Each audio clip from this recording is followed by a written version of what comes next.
আসসালামু আলাইকুম সপ্তম শ্রেণীর শিক্ষার্থী বন্ধুরা, অনেক অনেক প্রীত শুভেচ্ছা গোল্ডেন ম্যাথ এডুকেশন পক্ষ থেকে। আজকে তোমাদের গণিত বইয়ের অনুসরণী 2.2 পাটিগণিত শুরু করছি 2.2 থেকে 31 পৃষ্ঠার 1, 2, 3, 4 নম্বর করে দেব।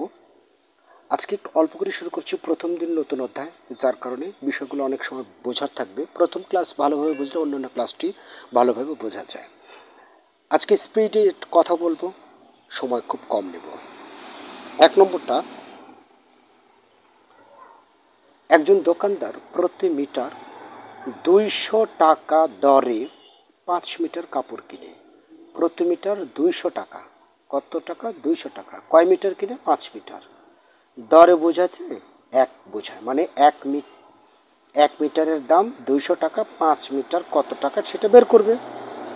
এই কাপড় কিনে প্রতি মিটার আবার 225 টাকা দরে বিক্রয় করলে কত টাকা লাভ হয়েছে? অর্থাৎ 1 মিটার কাপড় কিনেছে 200 টাকা দিয়ে, আবার প্রতি মিটার 225 টাকা দিয়ে বিক্রয় করেছে। তাহলে একটু লক্ষ্য করে দেখো, বিক্রয় মূল্য হয়েছে এখানে 200 টাকা, আর বিক্রয় মূল্য হচ্ছে 225 টাকা, তার মানে লাভ হয়েছে, তাই না? তাই সরাসরি লিখে দিবে বিক্রয় মূল্য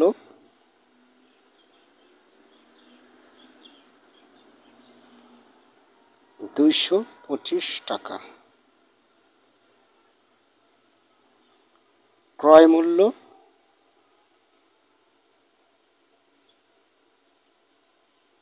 $200 টাকা। আচ্ছা,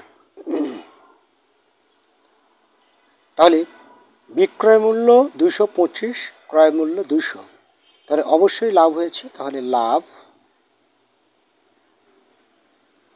কত? 25 টাকা, তাই না? তাহলে এই যে এটা যে ক্রয় মূল্য, এটা কয় মিটারের ক্রয় মূল্য? বিক্রয় মূল্য, এটা অবশ্যই 1 মিটারের বিক্রয় মূল্য, তাই না?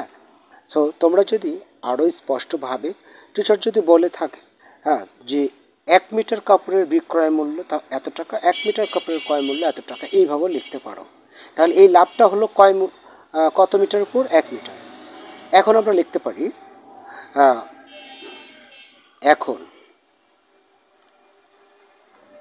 বা অতএব দিয়ে লিখলে ভালো হবে, মানাবে ভালো, তাই না? অতএব 1 মিটার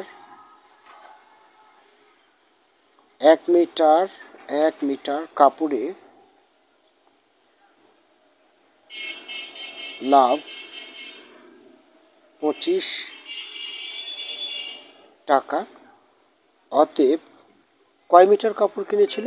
5 মিটার। 5 মিটার কাপড়ে লাভ 25 গুণ 5 টাকা সমান 125 টাকা। ওকে, এই 125 টাকা লাভ হয়েছিল। কি খুব কঠিন মনে হলো? মোটেও না। তাহলে আমরা খুব সহজভাবে করতে পারি, ঠিক আছে? যে 1 মিটার কাপড়ের বিক্রয় মূল্য এত টাকা, ক্রয় মূল্য এত টাকা, অতএব লাভ হচ্ছে 25 টাকা। তাহলে 1 মিটার কাপড়ের লাভ 25 টাকা, 5 মিটার কাপড়ের লাভ, যেহেতু 5 মিটারই সে কেনা বেচা করেছে, আর এখানে বলেছে কত টাকা লাভ হয়েছে, লাভটাই বের করতে বলেছে। এটা আরেক নিয়মেও করা যায়, সেই নিয়মটা আমার মনে হয় ওটাই কঠিন হবে, এটাই সহজ। আচ্ছা, তাহলে আমি আর গেলাম না নতুন নিয়মে। এবার 2 নম্বর বলেছে, লক্ষ্য করছো যে একজন কমলা বিক্রেতা প্রতি হালি 60 টাকা দরে, প্রতি হালি মানে 1 হালি 60 টাকা দরে 5 ডজন কমলা কিনে প্রতি হালি 50 টাকা দরে বিক্রয় করলে কত ক্ষতি হয়েছে? তাহলে বলেছে প্রতি হালি 60 টাকা দরে 5 ডজন, তাহলে হালি এবং 5 ডজন আছে। এই হালিকে, অর্থাৎ এই 5 ডজনকে হালি করব আমরা, কেননা প্রতি হালি 60 টাকা দরে কিনেছে, আবার প্রতি হালি 50 টাকা দরে বিক্রয় করেছে। তাহলে এখানে কিন্তু বোঝাই যাচ্ছে ক্ষতি হয়েছে, তাই না? কারণ 60 টাকা দরে কিনে এক হালি 60 টাকা দিয়ে কিনেছিল, আর এক হালি 50 টাকা দিয়ে আবার বিক্রি করেছে, 10 টাকা ক্ষতি হয়েছে। বরং এখানে আমরা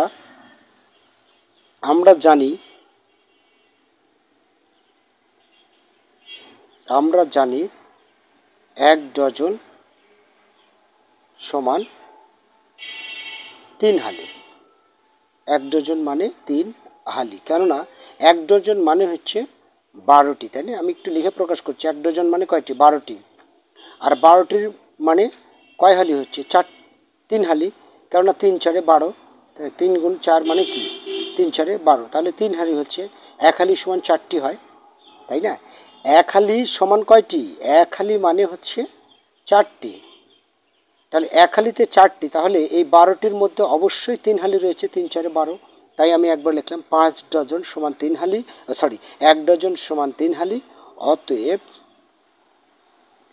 5 ডজন সমান 3 গুণ 5 হালি সমান 3 5 15 হালি। বাস, এই হচ্ছে গেল। এখন আমরা যেটা করতে পারি সেটা হলো যে আমরা লিখব এই যে এক হালি কমলার বিক্রয় করেছিল, কিনেছিল 60 টাকা দিয়ে, বিক্রয় করেছিল 50 টাকা দিয়ে। সো আমরা এখানে লিখতে পারি এইভাবে যে এখানে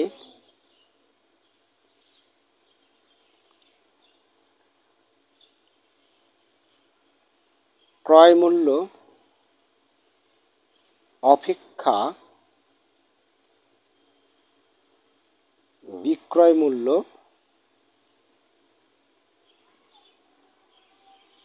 কম ছিল, অতএব ক্ষতি সমান এই যে বিক্রয় মূল্য, সরি, ক্ষতি হচ্ছে ক্রয় মূল্য আগে হবে, তাহলে ক্ষতি যেহেতু হয়েছে ক্রয় মূল্য বিয়োগ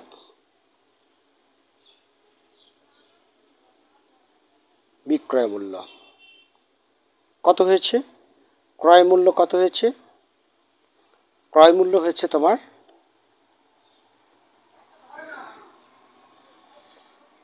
একটু উপরে তুলে নিই, দেখতে মনে হয় সমস্যা হচ্ছে। ক্রয় মূল্য হয়েছে 60 টাকা বিয়োগ বিক্রয় মূল্য হচ্ছে 50 টাকা, মোট 10 টাকা।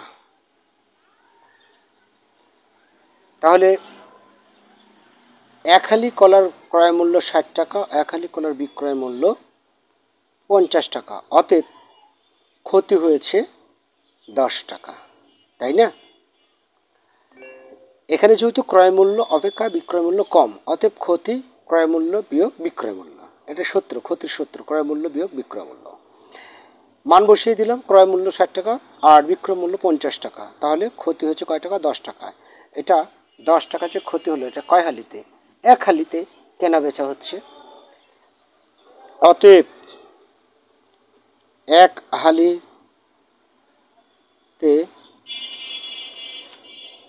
হালিতে ক্ষতি 10 টাকা। অতএব কত হালি কিনেছিল? এই যে 15 হালি, এই যে এখানে, তাই না?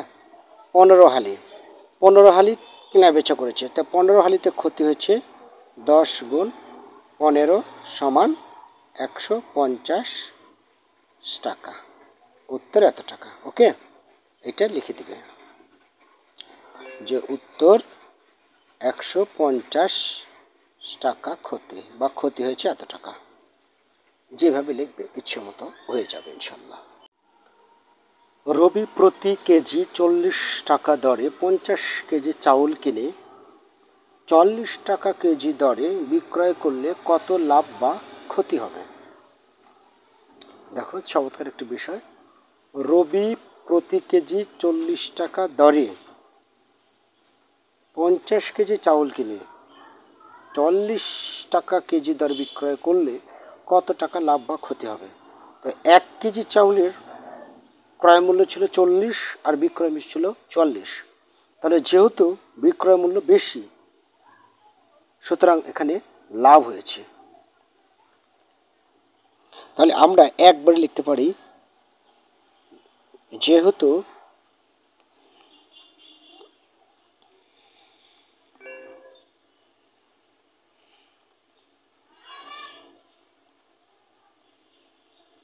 ক্রয় মূল্য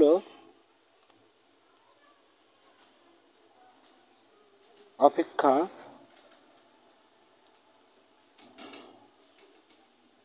বিক্রয় মূল্য বেশি, অতএব লাভ সমান, তাহলে বিক্রয় মূল্য আগে লিখব, বিক্রয় মূল্য বিয়োগ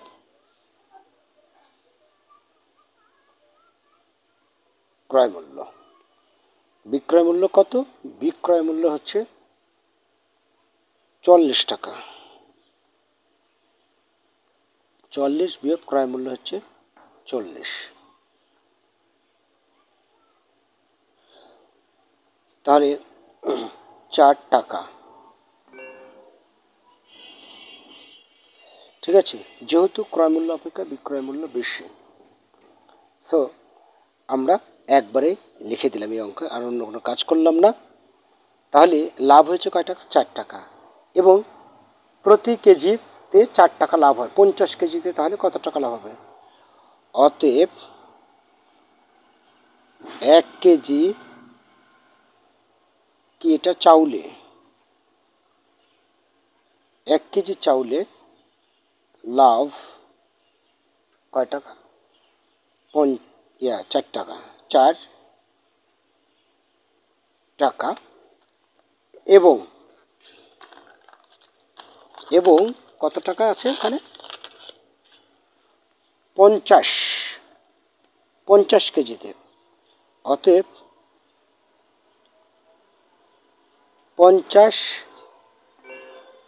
কেজি চাউলে লাভ 4 গুণ 50 টাকা। 4 50-এ 4 5 20, 200 টাকা।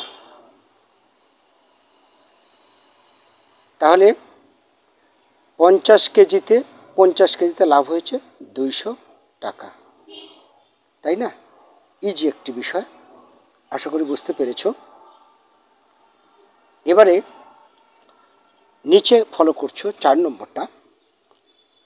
প্রতি লিটার মিল্ক ভিটা দুধ 52 টাকায় কিনে 55 টাকা বিক্রয় করলে শতকরা কত লাভ হবে?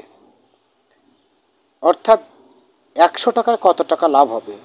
52 টাকায় কিনে 55 টাকা বিক্রয় করেছে। তাহলে এখানেও বিষয়টা, যেহেতু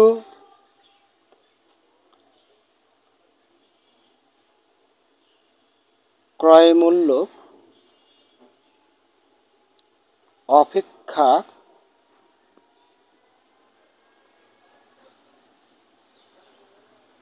বিক্রয় মূল্য বেশি, সুতরাং বা অতএব যা বলবে তাই হবে, সুতরাং লাভ সমান অবশ্যই বিক্রয় মূল্য বিয়োগ ক্রয় মূল্য।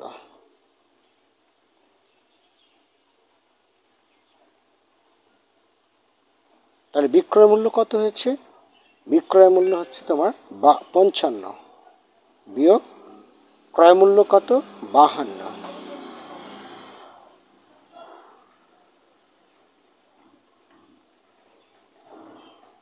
সমান 3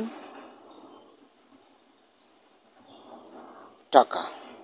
সুতরাং লাভ হচ্ছে 3 টাকা। কত টাকা লাভ হয়েছে 3 টাকায় বলো তো? আমি এখানে এসে একটা কথা বলি, লাভ এবং ক্ষতি যেটাই বের করতে চাও না কেন সবসময় ক্রয় মূল্যের উপরেই হিসাব করতে হয়। তাহলে লাভ হয়েছে কয় টাকা? 3 টাকা। তাহলে মনে করতে হবে এই ক্রয় মূল্যের উপরই লাভ 3 টাকা হয়েছে। সবসময় লাভ ক্ষতি যেটাই হোক ক্রয় মূল্যের উপরই তো ডিপেন্ড করে, তাই না? সো 52 টাকা দিয়ে সেই জিনিসটা ক্রয় করেছিলেন, কিনেছিলেন। তাহলে 52 টাকায় লাভ হয়েছে 3 টাকা। অতএব 52 টাকায় লাভ 52 টাকায় লাভ 3 টাকা।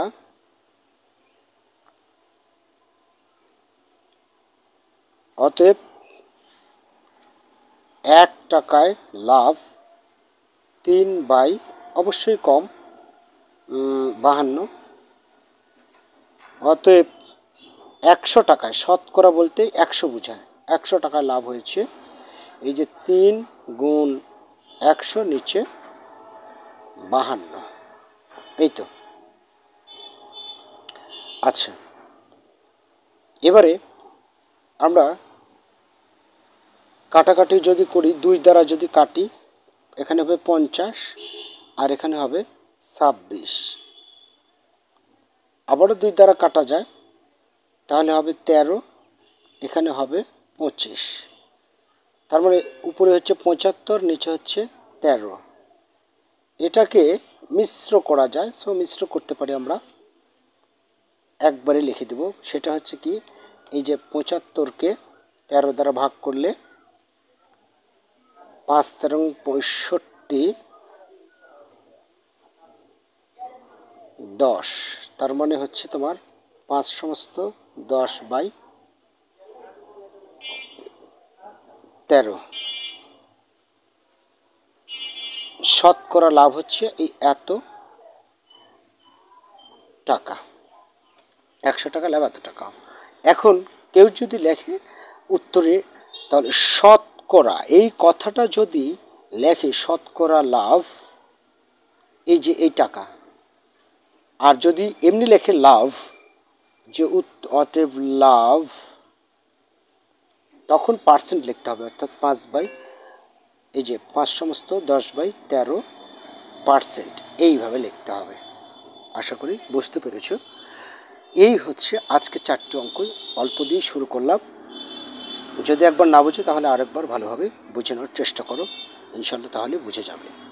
আল্লাহ হাফেজ। পরের ক্লাসটি দেখার আমন্ত্রণ রইল।